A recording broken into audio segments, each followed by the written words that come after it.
Israel carried out airstrikes on targets belonging to the Palestinian militant group Hamas across Lebanon and Gaza today. The strikes follow a barrage of 34 rockets fired from Lebanon into Israel yesterday, in the biggest single attack since the 2006 Lebanon war.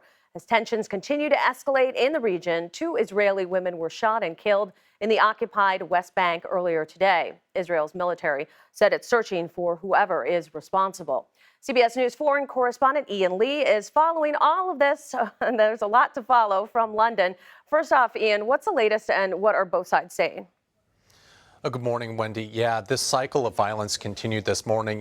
We saw another volley of rocket fire from Gaza, and many of those were intercepted by Israel's missile defense system. As you noted, this violence also spilled out into the West Bank. Just a couple hours ago, we saw that car being shot up. 2 Israeli women were killed. Another is fighting for her life.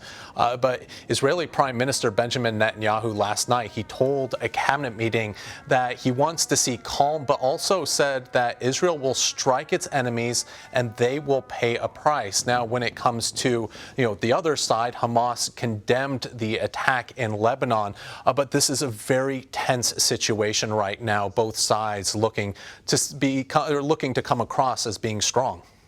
Right, and the rockets fired from Lebanon. How much do you think that is escalating the situation?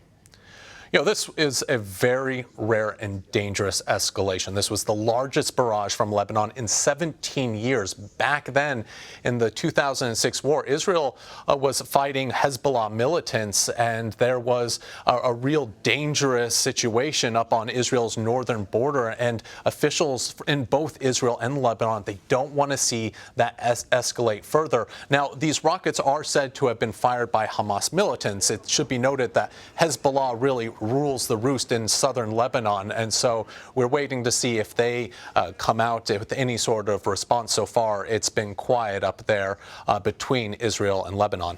And Ian, what significance does the Al-Aqsa Mosque hold? Well, it can be summed up, Wendy, with 2 words, terra sancta, which translates to Holy Land.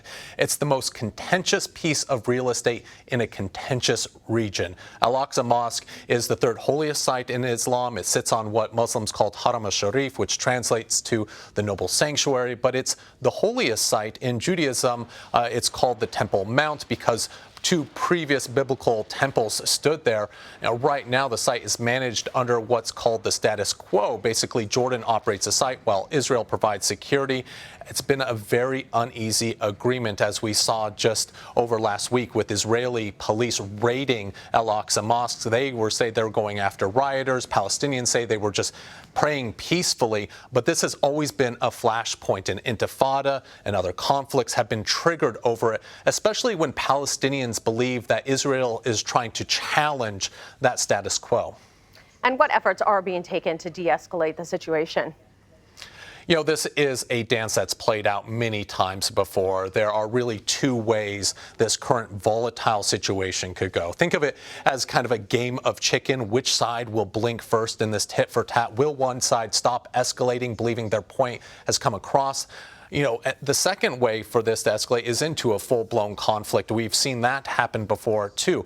In the background right now, you can bet diplomats in the region and internationally are working, both sides trying to calm everything down. But it's very important to note that, Israeli leadership, Palestinian leadership doesn't always have a say of what happens on the ground. A lot of the times it can be individual attacks or individual events or groups that trigger this greater escalation. So really, it is kind of an unstable situation right now, especially with that attack in the West Bank. Will we see a retaliation? And really, how will all of that play out, Wendy? Okay, Ian Lee in London, thanks so much.